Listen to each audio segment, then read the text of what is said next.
a topic that is really been we've been seeing a lot in the last couple of weeks here, and I'm talking about either airplane fights or airport rages that are all being caught on camera. You've seen it, and it started really with last month United and that whole caught on camera with how they dealt with a passenger. And well, we won't even get into that situation, but we're seeing now more and more incidents on airplanes or even at the airport. Even in Florida this past weekend, there was a huge rage when people became so upset that they got in a fighting mode with Spirit Airlines. And then there was just another one in Burbank, California, on a Southwest plane where two passengers just got in a brawl. I mean, a fist fight brawl with each other.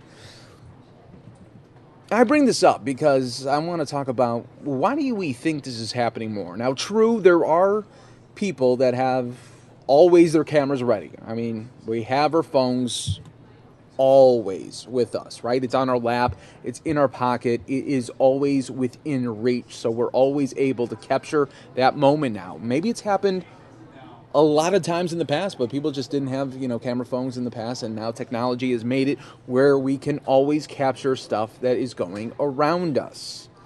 And I think I know a reason why people are starting to fight more and do all sorts of stuff on these airplanes and airports where you scratch your head and you're like, can't people just go from destination A to destination B? But no, it's not like that anymore, because of the simple fact of this thing. People are addicted to just texting, not calling, but texting, or just chatting there on Facebook, and once again, not talking. You're probably a little weirded out that I'm talking to you right now. You're not used to this. You want somebody to be like just talking to you and texting you in that kind of fashion.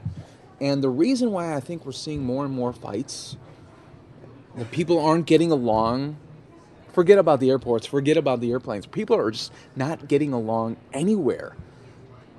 And we're not even talking about politicians. We're not even going to go there because this is a bipartisan talk right now. We're going to go into people don't know how to talk to each other anymore because for the simple fact, all they do is text. Talk to people that are dating right now.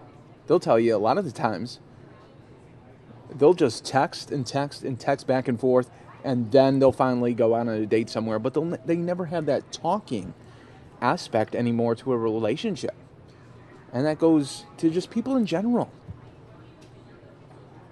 When you're on an airplane and someone says hi to you or wants to have a conversation, you kind of get a little nervous. You kind of pull back a little and say, why is this creep talking to me? When really, that's what we're supposed to do as humans.